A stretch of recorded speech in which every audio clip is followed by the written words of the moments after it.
cues will be leaving, so I don't know. Oh, hello, Cricket. Hello. Howdy. Hello. How's it going today? It is going great. Good to hear it. You sound excited today. The DeSantis Civil War. I am so excited. I cannot wait for the blood to start flowing. Okay. So today we're gonna be reviewing a 538 podcast, which is gonna take an early look at the Republican primary race. And yeah, let's get started. Let me just get my virtual camera working.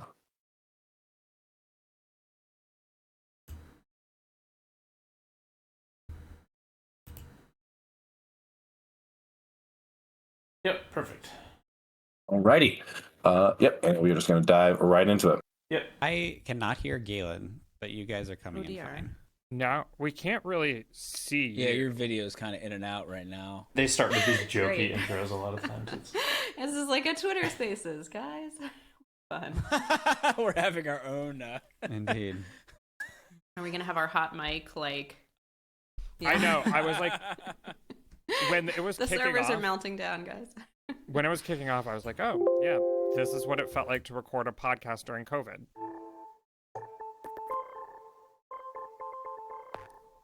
Hello and welcome to the 538 Politics Podcast. I'm Galen Drew. Florida Governor Ron DeSantis has officially entered the Twitter space. Presidential race. He kicked off his campaign in a conversation on Twitter Spaces with Elon Musk and tech entrepreneur David Sacks on Wednesday. You have probably already heard that things didn't exactly go to plan. There was about 20 minutes of awkward pauses and the space crashing before they changed plans and had David Sacks host the space instead of Elon. That seemed to fix the problem and was followed by an hour-long conversation about COVID, tech and speech regulations, Bitcoin, and more. In DeSantis' opening remarks, he stressed electability. Essentially, having the right platform doesn't matter if you can't win and implement it. A not-so-veiled swipe at Trump's 2020 loss. Today, in our averages, Trump leads the GOP primary polling at around 53%, with DeSantis at around 20%, although these things can change quickly in a primary environment. In fact, they already have. Just a couple months ago, Trump's lead over DeSantis was half of what it is today. Here with me to discuss is senior elections analyst Jeffrey Skelly. Hey, Jeffrey. Hey, Galen. Happy Monday. Or it's not Monday. It's what am I even doing? Thursday, It's dude. Thursday. This is from last week. I still haven't. I was in such like podcast mode because we usually record these Mondays that I just was like, yeah, let me hit that normal note. And no, happy Thursday. Good news for you, though. It's better than saying Happy not Thursday and Thursday. being told it's Monday. Yeah. Not only is it not Monday, we're headed into a long weekend. I'll say for the record, listeners, we're recording this podcast earlier than we usually record podcasts. To be fair, it's not that early. It's currently 9:45, but it is earlier than we usually record. Also with us I am here. is- I am here. You are here. You are here. Also here with us is senior reporter Amelia Thompson-DeVoe. Hey, Amelia. Hello. How's it going? Are you ready for this long weekend? I am. Yeah, Okay. I'm off tomorrow, so I have like a matter of hours. Here we go. Happy Friday, Amelia. Yeah, happy Friday. Amelia. Exactly. What day is today? It's all perspective. It's all. knows? I mean, the days are made up anyway, guys. Come on. Oh, that's true. Wow. Also here with us is senior election. I know. Welcome to this graduate philosophy. No, not graduate. Undergraduate philosophy class definitely. 101. We're all First semester freshmen. freshman year. Yeah, exactly. We're talking about how time is made up. We're freshmen, yeah. Also with us is senior elections analyst and fellow philosophy freshman Nathaniel Rakich. Hey, Nathaniel. Hey, Galen. Happy whatever the hell day it is. All right, we're going to move right along. Jeffrey, you wrote the kickoff piece for the website. To ask a really broad question here at the start, what is DeSantis's plan for winning this thing?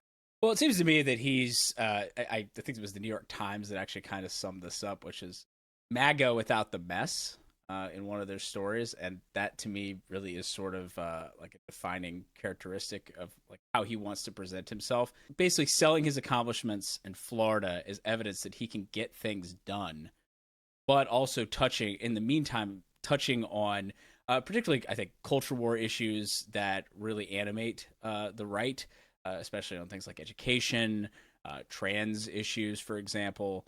And so sort of selling himself as a culture warrior who has a track record of getting things done and has won, by a lot in what at least was once a swing state, Florida. And I think contrasting that with Trump, who, in the 2022 midterms, in the aftermath of that, we saw DeSantis, get his best polling numbers, in part because people were very focused on Trump's sort of mistakes and who he endorsed in the lead up to the 2022 midterms and how he was seen as sort of an anchor on the party. So I think contrasting those accomplishments and pitching in sort of throwing red meat to the base, but having done things and also being able to win versus what Trump's record has been, and particularly I think trying to make the case that Trump's a loser would be the simplest case that DeSantis would like to make as sort of his argument for voters. Yeah, I mean, the problem with that argument, though, right, is that Republican primary voters aren't especially looking for a winner, right? They care a lot more about ideological purity and will this candidate fight for me? So there was a CNN poll a couple of months ago that asked basically, do you want a candidate who shares your position on the issues, or would you prefer one who has a strong chance of beating Biden? And 59% said that they wanted a candidate who shares their positions on the issues, and only 41% said they wanted the candidate who could beat Biden. Contrast this to the Democratic primary in 2019 and 2020, when, of course, everybody was obsessed with electability, and we've had kind of these endless conversations about who was electable, and that may very well have helped Joe Biden because he was the kind of experienced white guy who could take on Trump. But at this point, or at that point in March 2019, in the 2020 cycle, 58% of Democrats said they wanted the candidate with a strong chance of beating Trump, and only 30. Whenever people ask poll questions like that, it kind of makes me suspect what's going through people's heads. It might not be exactly what the question is at face value, because it's if you ask people, do you care more about electability or do you care more about people's positions on the issues? They might be thinking that trying to get an electable candidate is self-defeating and that you're not actually able to predict accurately who's electable and who's not. Whereas I think they have a much clearer idea, if they're paying attention to issue positions, of who it is that best matches the positions that they want. Yeah, I think there's a real danger that you can take polling and run to really wild places with it. I'm reminded of back in the day in both the 2016 and 2020 primaries for the Democrats, like they just mentioned, there was a really big belief that Bernie Sanders was going to have a lot more support than what he actually ended up getting, particularly on the basis of looking at polling on specific policies that Bernie supported, and then seeing how popular those were, thinking that was going to correlate to a lot more Bernie support than it actually ended up being. Not to say Bernie didn't have a big upswing in support, and he definitely his success was hugely transformational to our politics, especially looking at the differences between the 2016 Democratic primary and the 2020 Democratic primary, which is always a great example to also demonstrate why voting matters, not just in terms of getting the results you wanted, but informing politicians that there are votes to be had for those positions. But anyways, the point I'm trying to make here is that you can really take polling and I think run to places. Polling is like counterfactuals in history.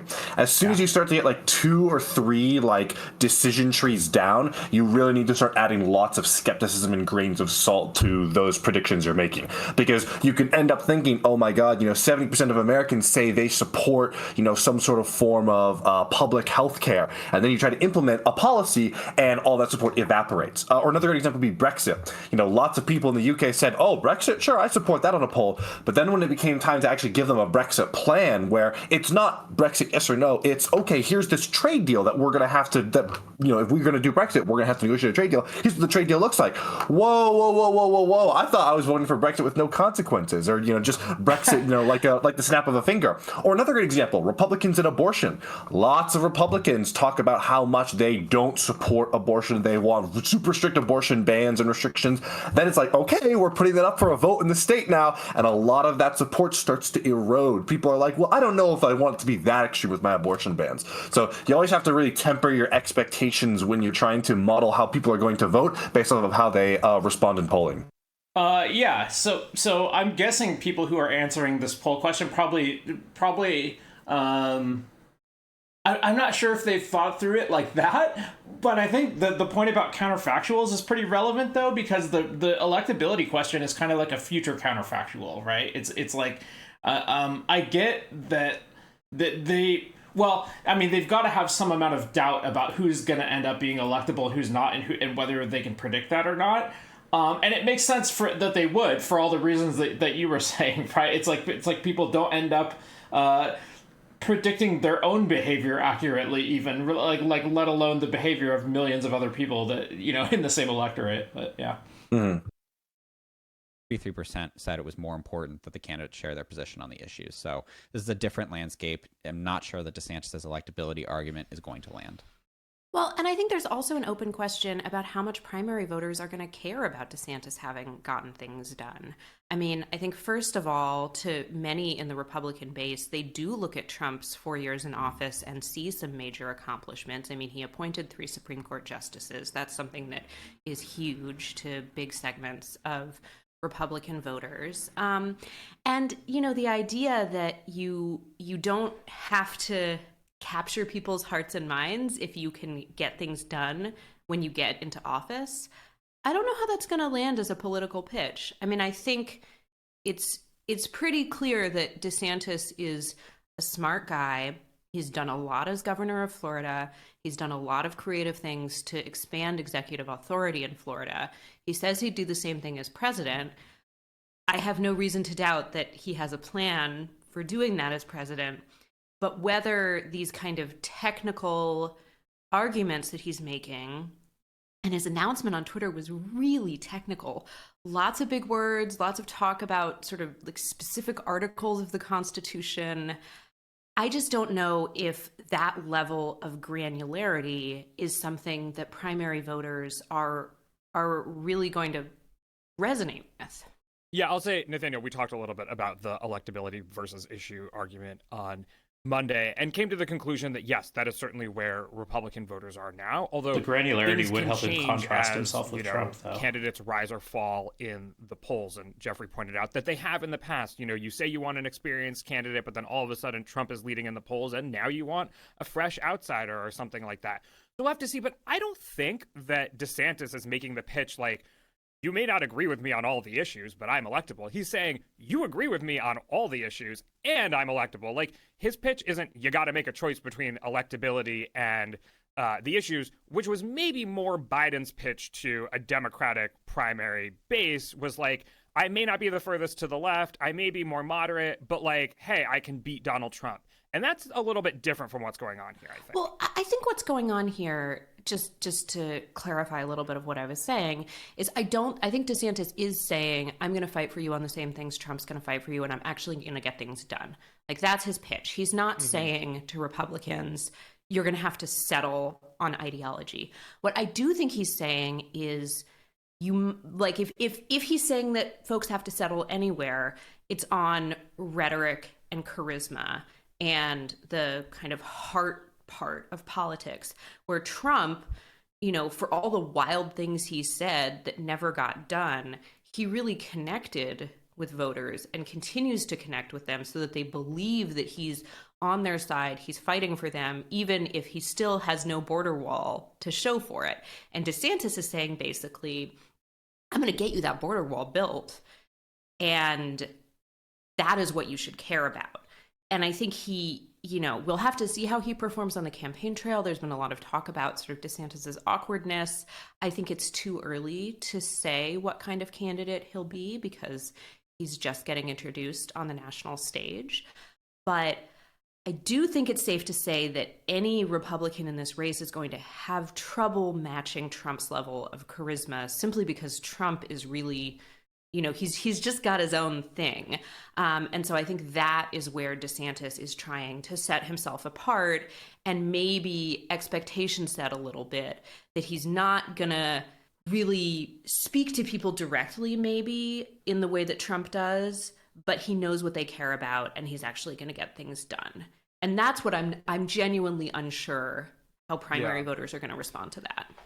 So, you know, we should talk about his rollout a little bit. I don't think One thing that's really interesting in the sort of back and forth between Trump and DeSantis is I don't really know how much people are going to care about the idea that, oh, well, DeSantis is getting things done in Florida. I don't know how much that actually matters in terms of like the average voter.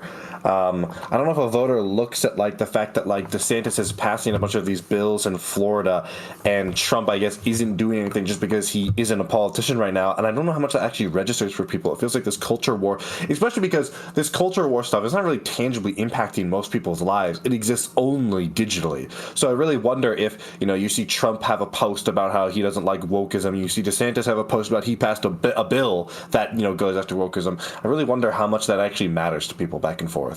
Yeah, I suspect if it matters, then it's not going to be because it's a contrast with Trump. That it's either going to be because it's a contrast with what people expect from politicians, or maybe it's an attempt to head off and attack the like he could anticipate somebody's going to accuse him of getting nothing done as governor. I don't know. Here at 538, we understand that the theatrics of an initial announcement can play relatively small role in how your campaign ultimately performs in primaries and caucuses 6 months away.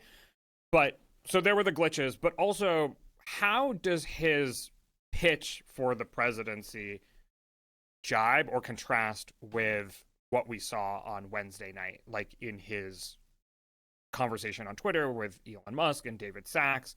Was he showing us what he plans to do in his campaign?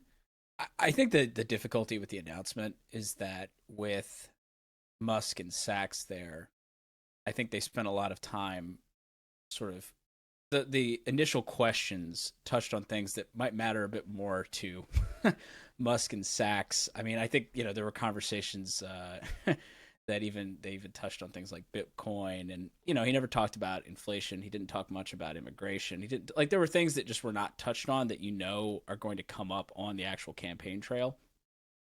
At the same time, though, he did use questions sometimes to sort of shift to something that he'd done in his past, an accomplishment, to sell himself. I think we'll be hearing a lot about COVID-19.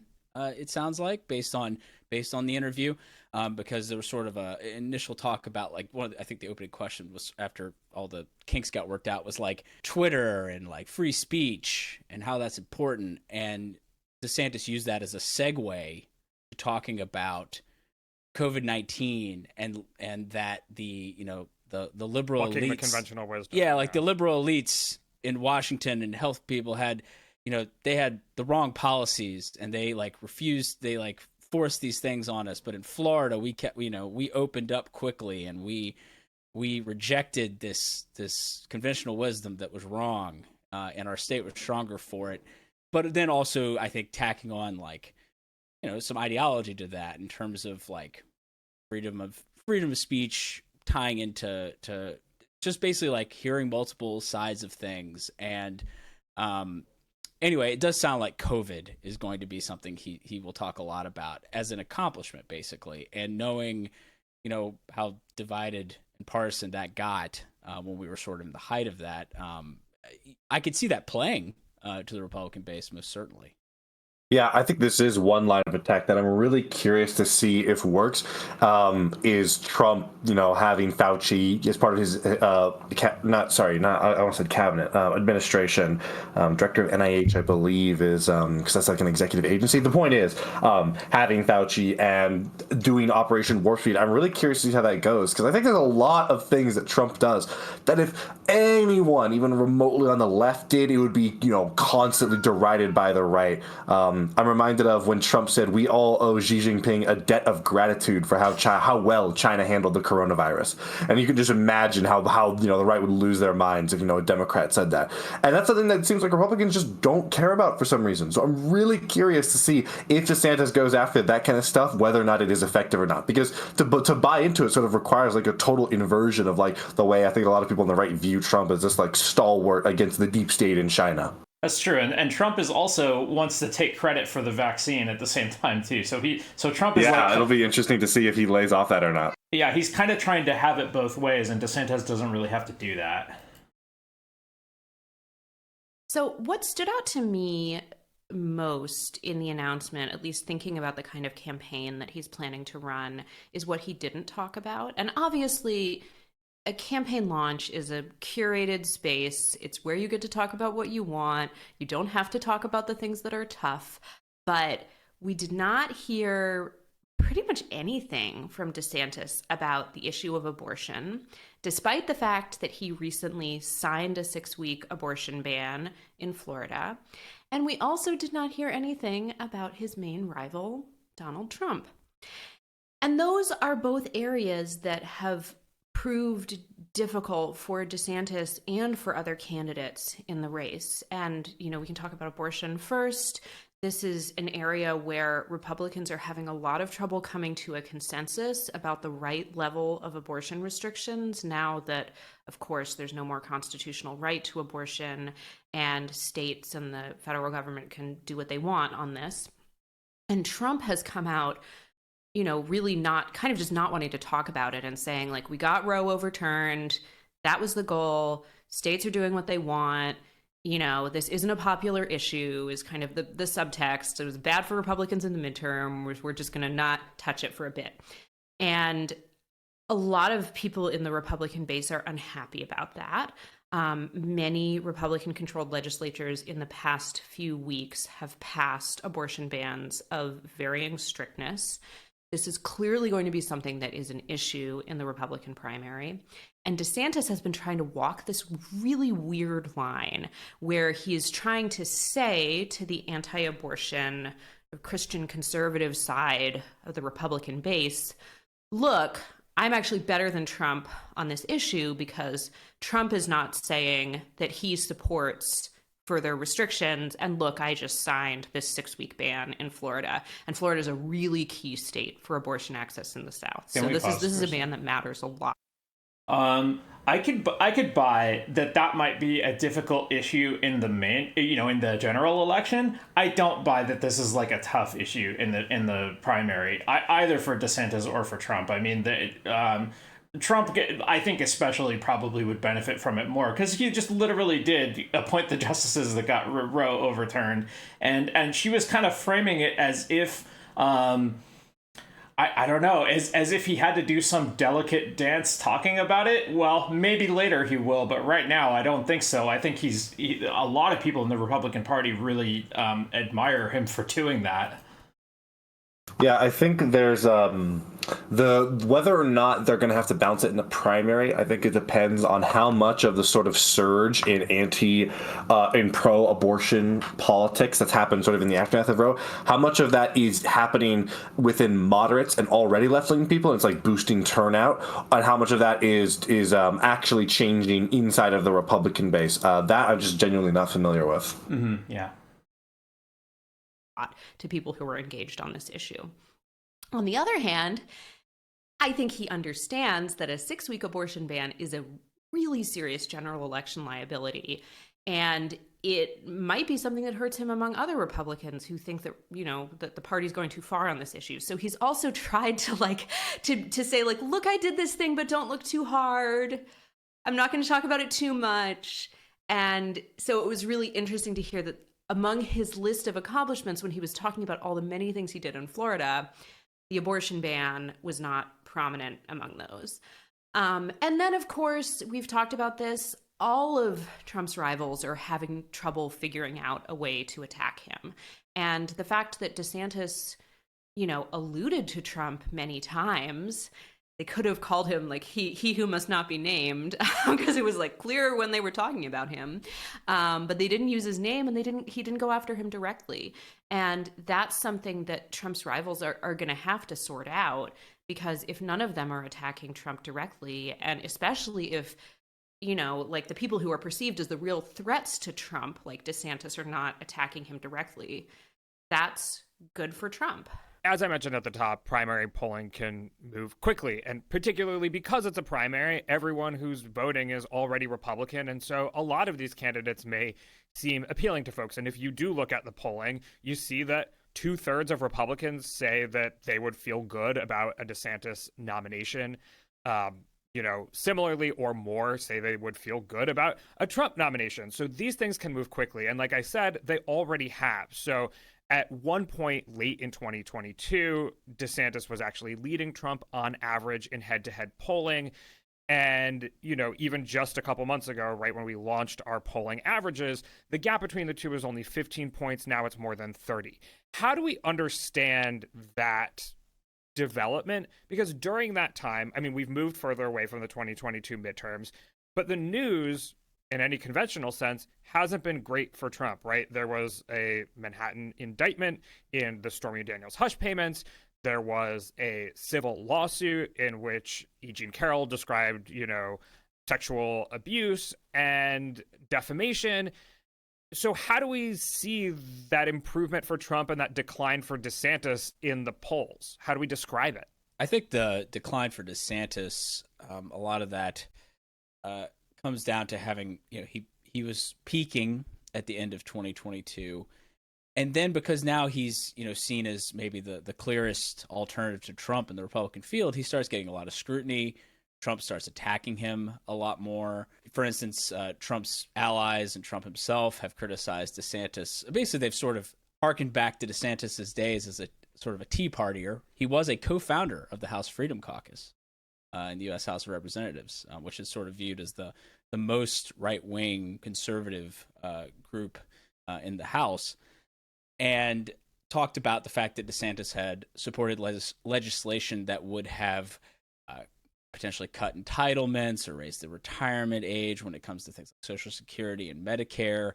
And while that's sort of like a Paul Ryan mentality kind of thing, and actually there was an example where Trump even sort of connected him to Paul Ryan, and he was like, Paul Ryan's a rhino, and DeSantis was sort of with Paul Ryan. And it's like a different Republican Party, right? It's not the party of Paul Ryan anymore. Small government, like reducing spending, especially on things like entitlements. So that's like an example of Trump attacking DeSantis. And at the same time, there was also a lot of media scrutiny on DeSantis, where there were stories about him.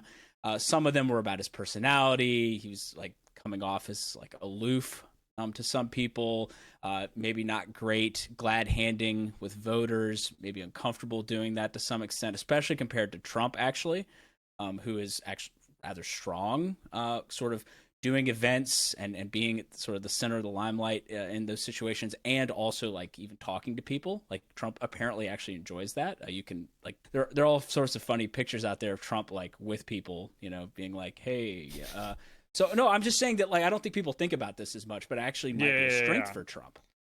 So there's like that, and on top of that, I think there were also stories that were coming out about like DeSantis's relationship with other Republicans. So thinking about like campaign stuff, and does he have support from there's a thought process that you're hearing a lot of stories about elite Republicans being unhappy at the prospect of Trump. So here's this guy, right? So it seems like a really great opportunity for DeSantis to win over some support, get some endorsements from people, a sign of like, things are moving. But instead, for example, you had half the Florida congressional delegation endorsing Trump and not DeSantis. DeSantis coming off as maybe cold to some other Republican high officials who, were expecting more and they didn't get it. And then they were like, well, Trump called me. Trump wanted to talk to me. So I think those create process stories that then are negative headlines. So you have just sort of this, it's like personality, campaign stuff. And at the same time, as you mentioned, Trump maybe getting a rallying effect out of the indictment in New York, and that helping him at the same time that DeSantis was sliding. That's another really interesting thing, I think, is it feels like Trump is still sort of much more like under attack by the left, whether or not that's justified or not. And I wonder, how much that does have sort of a rallying effect where, Democrats say, oh, we hate Trump, we don't like Trump, we need, Trump should, see prosecution over, his attempt to have Brett Raffensperger down in Georgia find him votes. the idea that then sort of basically functions as a way to boost Trump in the Republican primary, that's really interesting. It reminds me of there was some Democratic group that basically funded a bunch of really crazy right wingers in a bunch of House Republican primaries in 2020, promoting the more radical candidates, and those people then won the primary and then all lost in the general. Yeah, that's funny. I didn't actually know that story. I don't usually follow these things that closely. I think the point that you raised about the rallying effect makes a lot of sense, particularly in the case of Trump, because I think that's a lot of what the appeal of Trump was in the first place, was that he was seen as this like antidote or bulwark to stuff on the left that the Republican Party didn't like. Mm-hmm. And I think that also sort of reinforces this feeling that like Trump is like the real deal, whereas DeSantis is like, you know, some sort of like artificial GOP like swamp politician, you know, very much aligned more in the camp of like Mitch McConnell and stuff, and like Kevin McCarthy and stuff like this. Whereas like Trump is on the side of, you know, Trump is like the true still like populist anti-establishment because he's treated as a real threat and more so than yeah, it's interesting what you describe over the past several months. I've been thinking in my head as the Ted Cruzification of Ron DeSantis, which is that when Ron DeSantis won his nearly 20-point victory in the Florida governor's race in 2022, he had become popular and even had some crossover appeal based on probably two big things. One, his approach to COVID and sort of keeping the state open and the economy running. And two, this broad sort of general anti-woke pitch, which didn't have so many details, certainly not the details that it has taken on over the past several months in the Florida state legislature. But those are two things that I would say he was probably on the right side of public opinion on, at least in Florida. And there was some crossover appeal on both, like the general sense that political correctness has run amok, or, you know, wanting to prioritize the economy even in a COVID environment at times.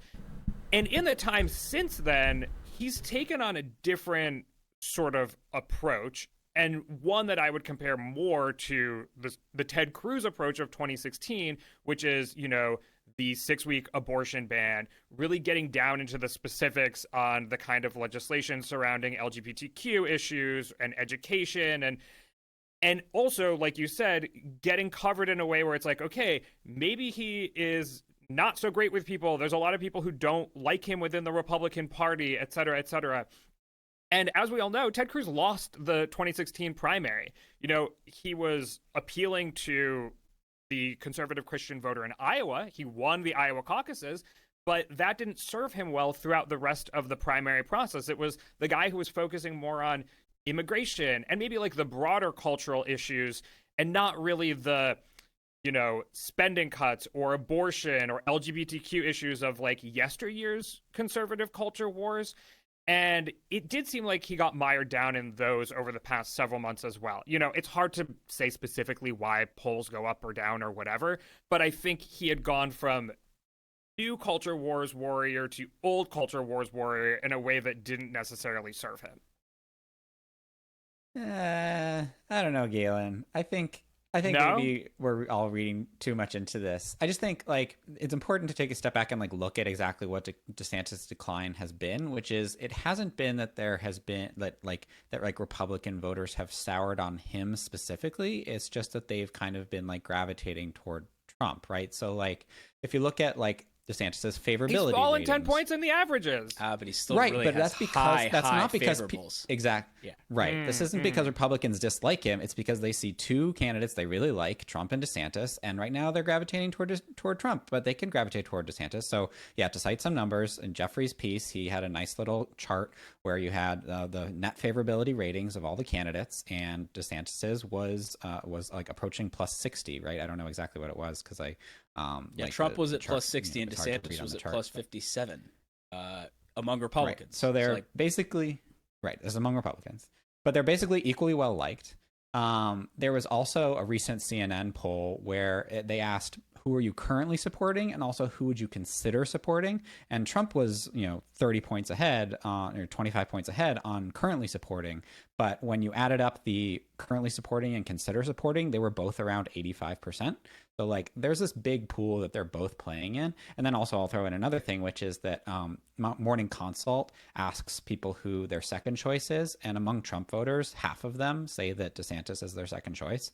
So like basically I think there is this like very large supermajority of Republican primary voters who, like both Trump and DeSantis, are fluid between them. It could change. I think Trump's current like 30-point lead in the national polls like is a very dominant lead that will be really tough for DeSantis to overcome. But like it's not like a general election where people's opinions are like really baked in, and not supporting a candidate means you don't like them. Like the primaries are a different beast in that regard. The thing, though, that I think is tough is I don't know how DeSantis really cuts into Trump's favorability and like that's, the sense of Republican primary voters. Yeah, I'm curious to see what they say on this, because I think this is the real problem. It doesn't seem like DeSantis has a good way of attacking Trump, because it seems like Trump is so inoculated against like even like legitimate criticisms coming from the right.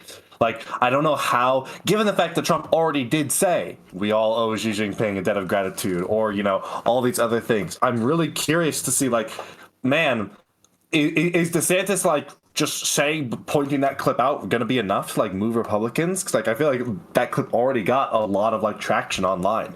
I don't really see what DeSantis' path forward to attacking Trump is, unless there's some new development that Trump sort of opens up a weakness to.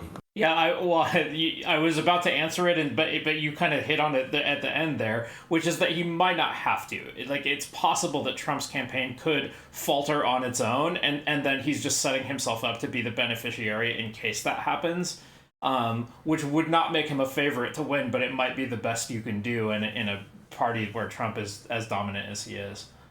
Yeah, I think that's going to be the thing looking forward, is what developments are there going to be? If there could be any development, what developments could there be that would give DeSantis the kind of opening he needs? Mm-hmm.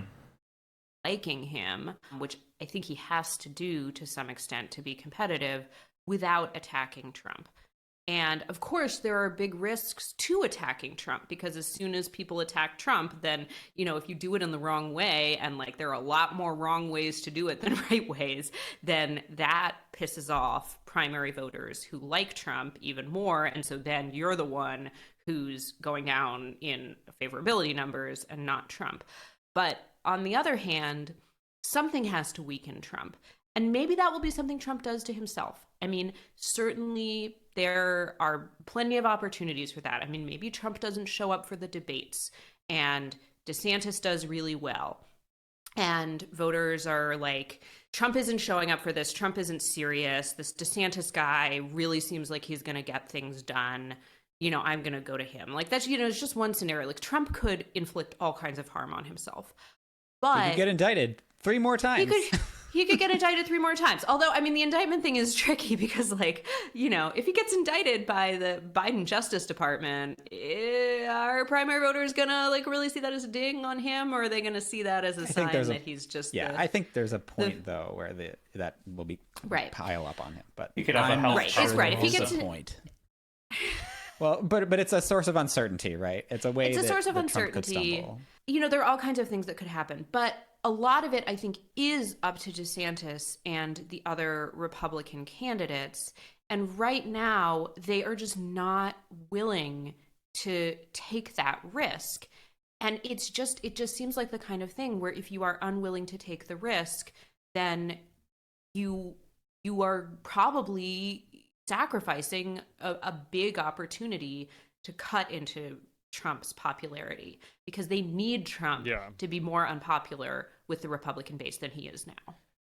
I have sort of an example of like the difficulties that like DeSantis faces, and I think abortion is a really good illustration of this as an issue. So Trump has been a bit mealy-mouthed, little hazy about a more restrictive abortion regime, like signing if he got back to the White House, signing a national abortion ban that would be, more restrictive. He's been a little, maybe even a little like caught flat-footed there. Like he's not really sure what to do. He's figuring that out. DeSantis has said, sort of in response to this, like Trump criticizing him about signing the 6-week ban in Florida. DeSantis said, well, I was proud to sign it. do it again, sort of maybe a signal to people on the right that like he might be willing to sign a more restrictive national abortion ban.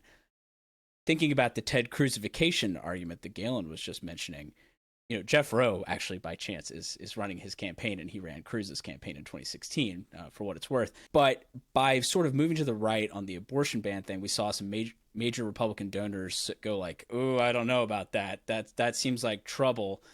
Knowing what happened in the 2022 midterms, and it could also scare off some of the like somewhat conservative, even moderate Republicans who are maybe just sort of automatically more skeptical, even anti-Trump in this primary, and they see Trump talking about entitlements, and they're like, well, he's like, maybe Trump is actually somewhat more moderate than DeSantis. Maybe DeSantis is running too far to the right, and so he might even be pushing those voters away. But he needs those voters and Trump supporters. But at the same time, abortion could be an opportunity for DeSantis to get to Trump's right and win over some very conservative voters, because Trump is doing better, different from 2016, doing better among very conservatives than versus somewhat conservative or even more moderate Republicans, which is a reversal because in 2016 he won in part because he had more support from the somewhat conservative batch of Republicans. So like I'm saying, but like I don't know that they're like perfectly trade-offs where if you go for one, you actually entirely lose the others. I'm just saying that it is like these decisions and how you try to appeal broadly to both. That's going to be like a challenge for him in building this coalition of Trump skeptics and Trump fans, because he's got to do that to win. Well, and also this is an area where Trump actually can point to an accomplishment that, again, that matters a lot to the GOP base. I mean, he can say, I'm pro-life. Look, my appointees meant that Roe versus Wade got overturned. I said I would get Roe versus Wade overturned, and I did.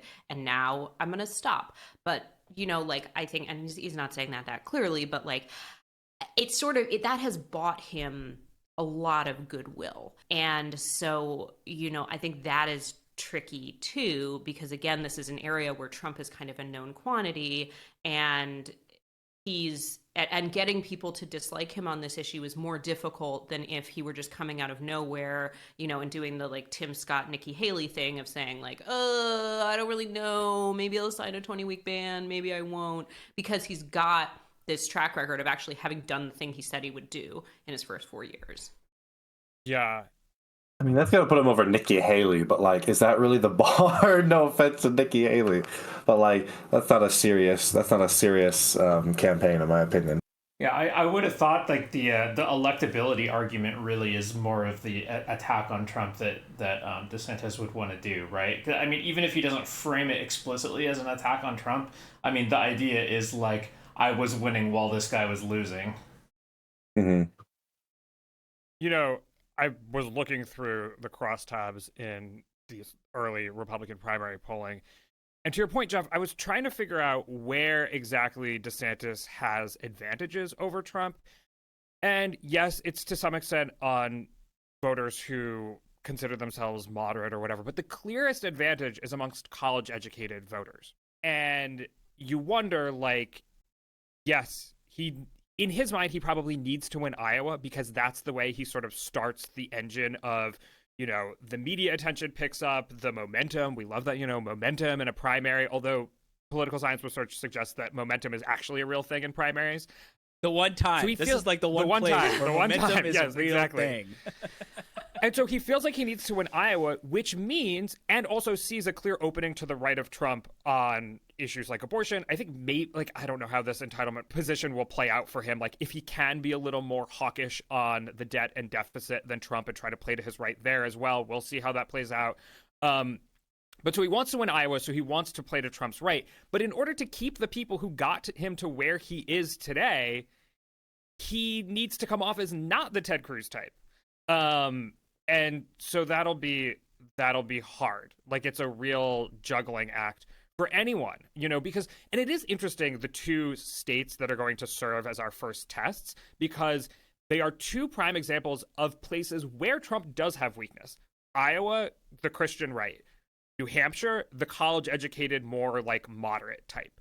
And you, Amelia, it looks like you're making a face that suggests you disagree with me. I don't. Why do you think Trump is weak with the Christian right? Because you just wrote a piece for 538 suggesting that he's having difficulties with evangelicals. He's having difficulties with a subset of evangelicals, but he's in a better position with evangelicals than he was in 2016, and that is the challenge but he for lost Iowa in DeSantis right 2016. now.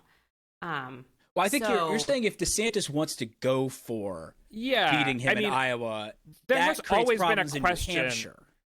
Right. There's always been a question of Trump's relationship to the Christian right. He's obviously doing better now with all groups because he's polling at 53%. So he's doing better across the board with everyone as the clear frontrunner. Like, he was getting 30% in New Hampshire and South Carolina and winning the primary because it was just such a crowded field. So he's doing better with everyone, but his vulnerabilities have always been these sort of like weird two sides, which is conservatives don't necessarily trust him because he came on the field as not the conservative type, the foil to Ted Cruz, who was the Christian conservative. And then there's the sort of college-educated New Hampshireite who is, electing Chris Sununu. So I think there are two tests that will serve as, one person might do well in New Hampshire but not do well in Iowa, and all the candidates challenging Trump want to do well in both.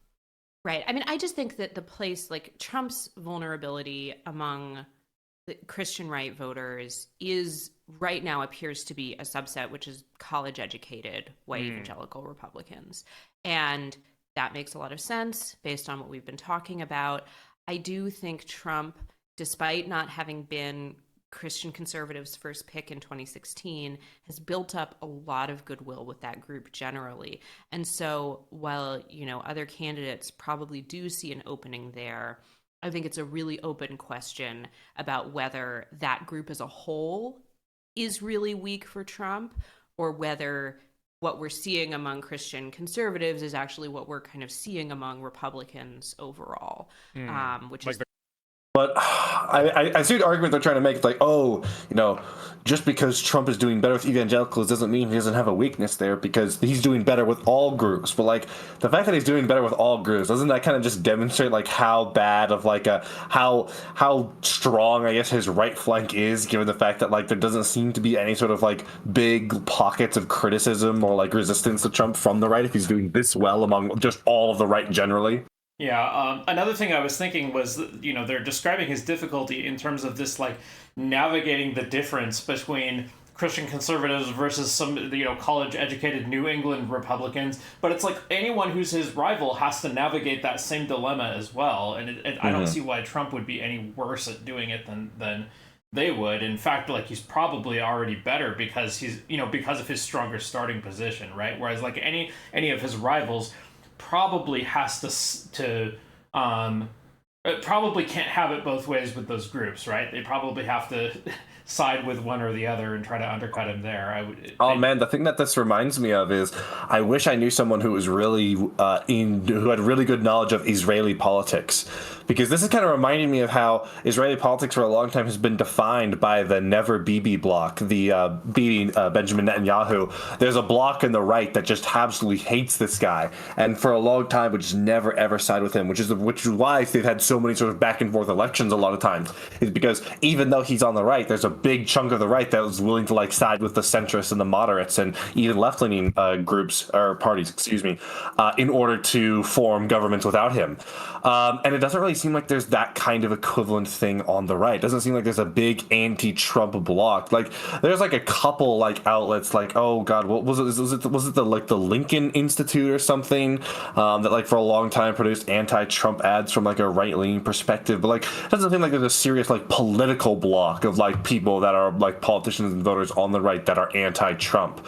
And I wonder if the fact that so many politicians that were anti-Trump on the right when it started, people like Lindsey Graham said, oh, if we if we nominate Trump, we'll lose and we'll deserve to lose.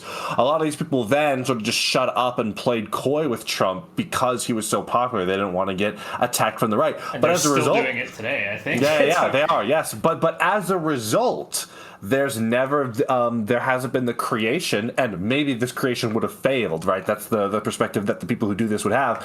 But the counterfactual is, what if it had been the case that, McCarthy, Lindsey Graham, people like arguably I would say Ben Shapiro should be like the chief figurehead of this kind of stuff, but he's too busy, fucking, giving a job to anyone on the right that's a lunatic. The Lincoln Project. Thank you, Zerofus.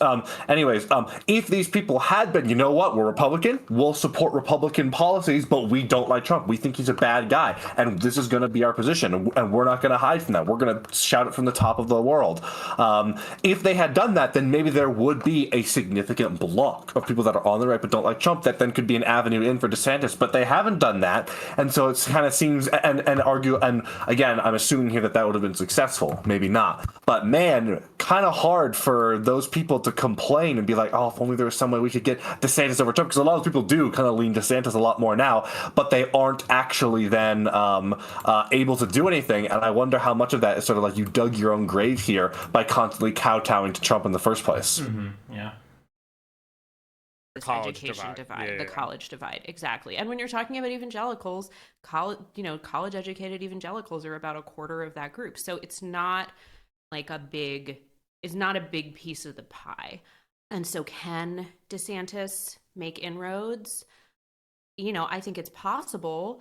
I think it's also a really open question how much this group cares about issues like abortion in a post-Roe environment.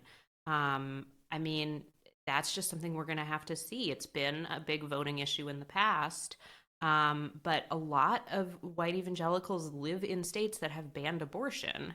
And so even if there's no federal abortion ban, they've seen things they're happy about happening in their state. So, I think there's also a question about how dissatisfied are they really? Yeah, as we've talked about many times, voters usually show up to say F you and rarely thank you. All right, I want to wrap things up, but does anyone have anything on their minds that they want to get out there, get on the record at the very beginning of this process before we close up shop for the day? I would just like to point out that DeSantis used a lot of $10 words in that in that Twitter Spaces. He's you can tell the dude has a JD from Harvard, and he's kind of a nerd, which I say with no judgment. It's a sort of takes one to know one situation. We're all nerds here. I do not have a JD from Harvard, but I know that man's game, and I see it. You're I know all of the constitutional law that he was talking about, I know. which is why I can call him out as a nerd. Yeah, let's talk about Chevron deference. He talked about Chevron deference, which is the Supreme Court doctrine about how much power administrative agencies have. This is a guy who really clearly likes to think deeply about the law and about his power and about what he can get done. And I think that makes him a really interesting candidate in a lot of ways, because he's, seems to be very calculating, seems to be very smart, seems to kind of have a plan for what he wants to do in a way that Trump certainly never has. But also, I just don't know how it's going to play if you show up at an Elks Club in Iowa and you start talking about accreditation cartels in the Department of Education, in the way that, it would if you're in a Twitter Spaces. I'll tell you something, it gives Ted Cruz vibes. Yeah, it's just, yeah, exactly. So also an Ivy League JD, if I'm not mistaken. Yes. What? Yeah. Ted Cruz, also an Ivy League JD, yes. Also an Ivy League JD. Yeah, so I think one thing I'll be really curious about is as we move into the, the sort of actual campaigning phase, how much DeSantis can code switch and, be the person that he clearly is, where he, you can imagine him talking to the Harvard FedSoc about all of the things he was talking about in the Twitter Spaces. How much can he also be someone who goes to an environment where people do not want to talk about esoteric Supreme Court doctrines? And can he connect with those people? He talked a lot during his Twitter Spaces panel about how he has a blue-collar background. That's clearly something he's going to try to punch up, and I'm really curious to see how he does that on the campaign trail. All right, well, let's leave things there for today. Thank you, Amelia, Nathaniel. Thanks, Galen. Thanks, Galen. Thanks, Galen. My name is Galen Drew. Tony Chow is the control room and also on video editing. You can get in touch by emailing us at podcast@538.com. You can also, of course, tweet at us with any questions or comments. If you're a fan of the show, leave us a rating or a review in the Apple Podcast Store or tell someone about us. Thanks for listening, and we will. I thought that was an interesting point at the end there about DeSantis potentially trying to portray himself as like a working class person, because obviously that is a very big contrast with Trump, and I haven't seen that be a particularly effective attack on Trump before, but you can at least imagine that if you're running against somebody who lives in a giant tower and shits in a golden toilet, that like it's potentially makes sense to portray yourself as a little more in touch with ordinary people. But it's like a little bit of a hard case to make given Trump's current popularity.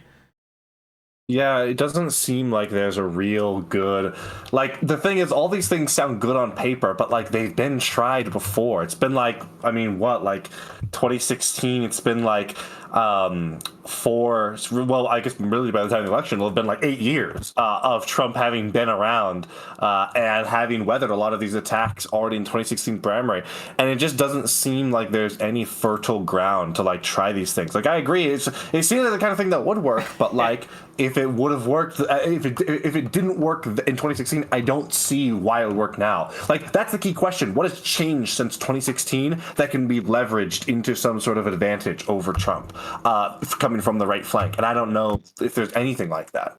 Yeah, I don't really know either. I mean, I don't want to assume that there is or that there isn't, but it seems like obviously Trump's got a big advantage right now.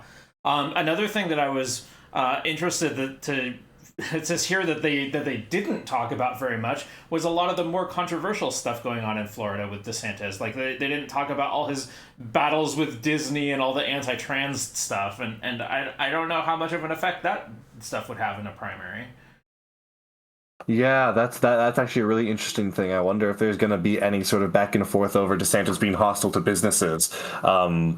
I guess actually that is maybe something Trump could do. I could see a world where Trump tries to make some sort of attack on DeSantis and inadvertently ends up on the wrong side of the right. Like, it seems like Trump doesn't need to do anything so in order to maintain his advantage. So anytime he starts to make some new kinds of attacks or arguments, it feels like there's a big risk there of him fucking up just because there's so little to be gained in the first place. It seems like he's already gonna be like the very strong like favorite to win. Yeah, but that's just kind of Trump's personality, is to be constantly on the attack, right? Yeah. So maybe like I could totally see Trump being like, we love Disney, we love big businesses, and then Republican voters being like, but they have gay people, and maybe that then opens up a big avenue for DeSantis. It'll be curious to see, whether or not Trump's campaign is going to be dominated by him just shit posting on Twitter or not. That'll be really funny. I guess that's something really to watch going forward. Mm-hmm. Do you got anything else you want to add before we're done covering this? No, not really. Okay, well then I'm gonna send my 4 people over to you in just a moment. Right on. All right. And have a good week, and thanks for joining me. See you next time. Yeah, you too, man.